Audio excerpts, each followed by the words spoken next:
beautiful, wonderful anime fans. I'm Shelby Osamu, and today we are now doing the manga chapter 61 through 65 of Bungo Stray Dogs manga, and the episodes tying into from the anime as well. We're getting into some crazy shit, guys. God, I'm really excited here. Before I forget, don't forget to subscribe. Follow my TikTok at shelby.osamu, and I have an Instagram at shelbyosamu24. And here we go with chapter 61 through 65 of Bungo Stray Dogs. Fail and you will all be punished severely. I forgot, Captain. What was the punishment again? We haven't messed up since we were formed. Guess I forgot too. Well then. I really like this part because, again, it's just funny to me, them just being like, Captain, what do we do if we fail again? He's just like, I don't remember. The biggest difference on this part from the manga is that they actually kind of show the clips of them, like, leaving. So it has, like, Juno and Mother Fluffin' whatever the fuck. That guy. I can't say his name to save my life. But it has them, like, jumping away, and it is a really good panel. The anime's actually, in this case, it's fine, but the panel is worth going to see just because of that right there. Huh?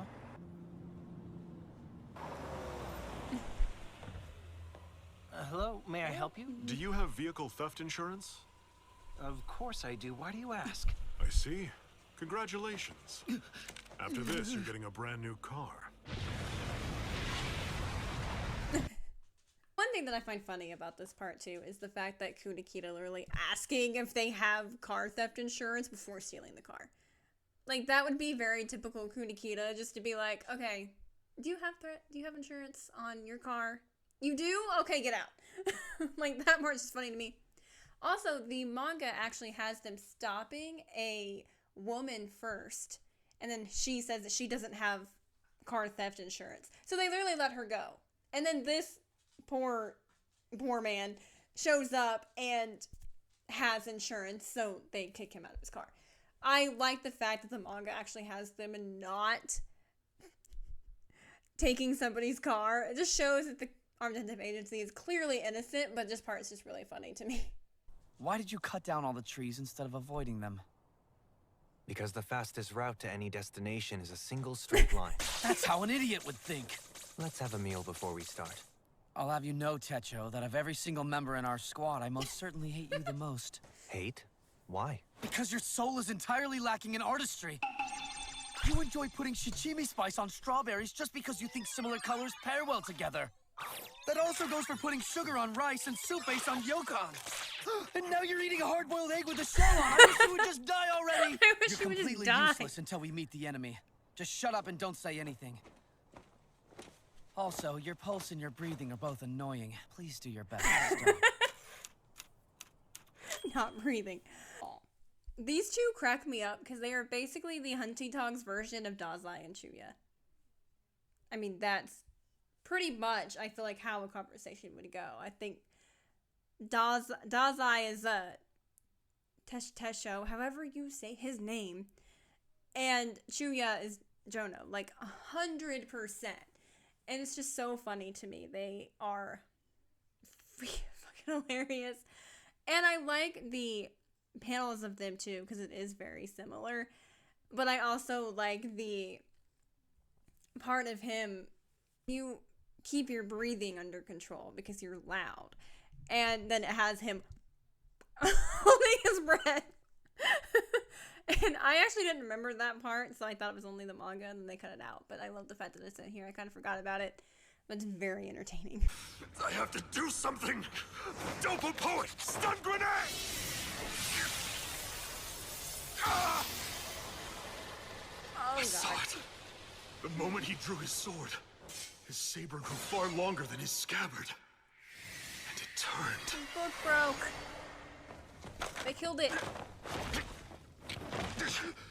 His blade, it's long enough to catch a fleeing car. This for Kunikita, just because after, you know, what happened recently with the kids involved in the stuff that was causing him to go to jail. And then, you know, you could tell he was still kind of questioning stuff with that. Now with this, like, this poor man, they are really making him question, I think, just a lot of stuff in this for Kunikita. And the panel is actually somewhat similar. I just wanted to bring it up because it just makes me sad. His book being murdered. Deploy gravity manipulation. His voice is so hot. Hypersonic countermeasures? But how? I didn't hear any gunfire. You fucked up, Detective Agency! Chuya! As Captain America would say. I'm here to save your asses Language. on the boss's orders. Okay, time for a gunfight. Gravity manipulation! He shouldn't be so hot.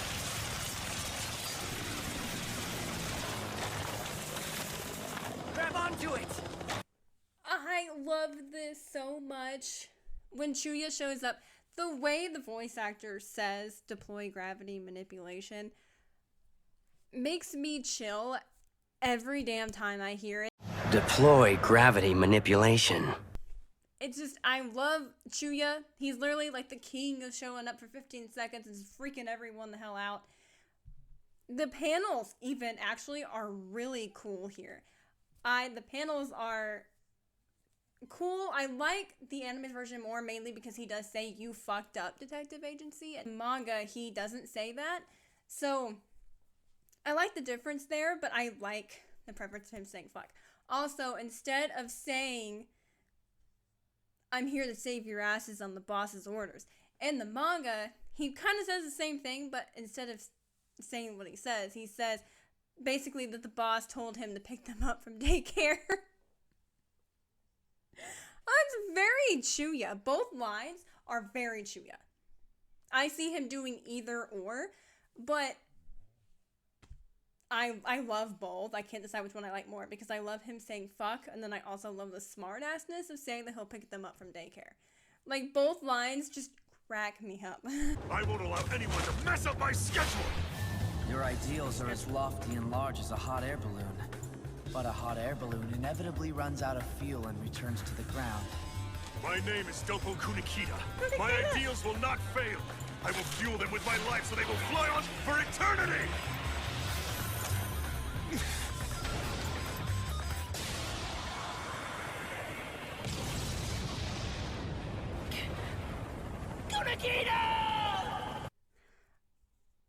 I mean, obviously I know what happened, but it's just, I hate it too.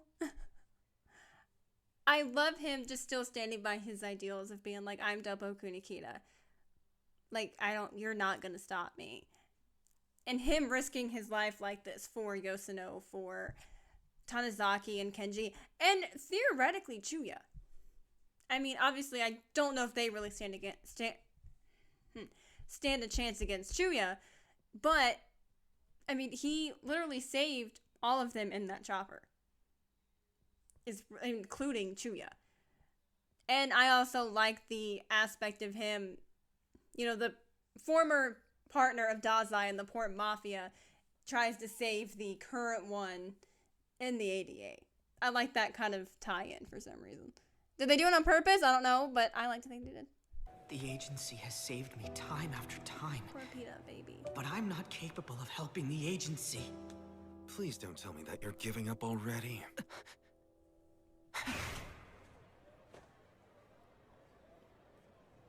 Is something wrong?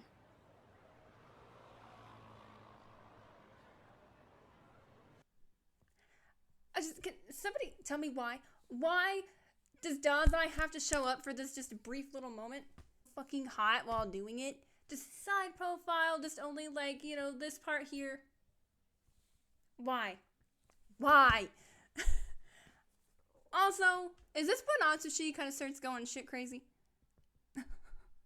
Like, because I know, for spoilers of the newer chapters, Dazai says that he learned that Atsushi had basically a meltdown because he had so much knowledge in his brain from an ability, and he starts to kind of have stuff like this happening to him.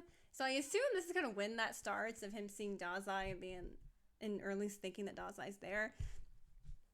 I assume that's when that starts, I think. Because it's the first time that's actually ever happened for him, so I kind of assume. But I also like not only him picturing Dazai being there, but his reaction of thinking that Dazai's there. You can tell he really wants him to be there with him right now. And I like Atsushi and Dazai's bond that they...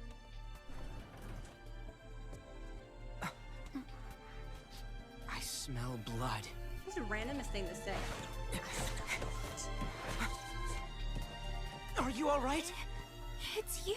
It's you. I'm hurt, but it's nothing serious. You've got to hurry. Go help Francis. Stay and take care of her.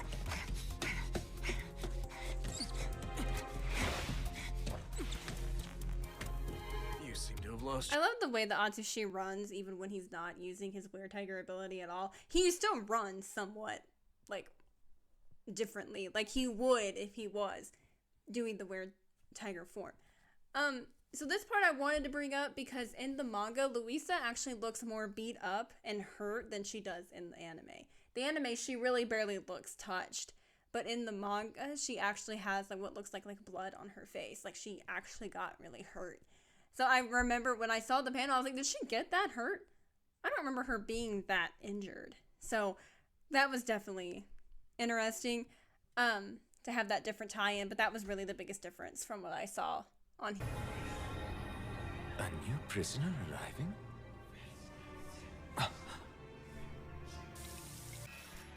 I've stopped your assassination attempt, Mr. Demon. Dazai! Very well played, Dazai. You let yourself be captured in order to save the agency. The only way I can see through your schemes is by sitting here where I can keep an eye on you. I'm blessed to have a chess partner in a place like this. Again, why? Why? This scenes and seasons I hate but love at the same time because it's so intense, so much is happening, there's so many emotion. But why in jail does Dazai have to be so fucking hot? What is it about putting him in this moment here? Did they do this on purpose? They do it on purpose. Panels are somewhat the same. I just brought it up because it pisses me off because of how hot he is. That's literally it. And the fact that this is when their chess game begins. Happy group counseling hour! Hi, everybody. I'm your host, Fyodor Dostoevsky. Okay, hold up. Stop right there.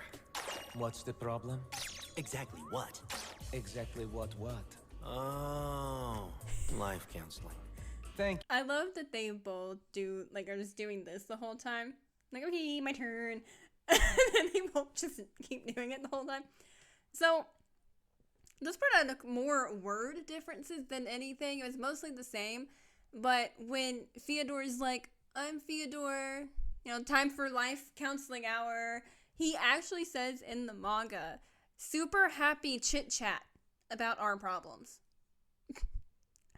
I was like, does he say chit chat, first of all? Very entertaining. The main part here is that when Dazai is like, hold on, stop right there. And it's like, exactly what? Exactly what? And they do that little thing. Instead of him saying exactly what, Dazai actually says, what the fuck? In the manga. I don't know why they didn't put that in the voice acting. I would have loved for Dazai to say, what the fuck here. Anytime Dazai has a panel where he says fuck, I want them to add it. I am so upset they didn't add it. I like the version of Fyodor in the anime more because I just think it's funny him being like, life counseling hour. I like that instead of just saying the super chit chat. But Dazai's part of him saying that, I'm so mad. There's also a moment after this part, like right after, where there's the people who are like watching them and stuff and hearing conversations. One of them says that both of them are devils and listen to everything that they say. First of all, I want to say to that man, fuck you. Dazai is not a devil. Fyodor is more of a devil than Dazai. I'm offended, you little shit. But they take that out of the anime because maybe they knew it'd piss people off. Because it kind of ticked me off when I read it. At the same time. Okay, good idea. Ready, set, go. Tell me how you managed to contact the outside world. I figured you'd say as much. Sure you did. Whichever of us learns the other's method of communication first will be able to ask our associates to terminate the other's ability to communicate. In other words, victory. A pity you won't see through my method of communication. Of course I will. That's why I'm here.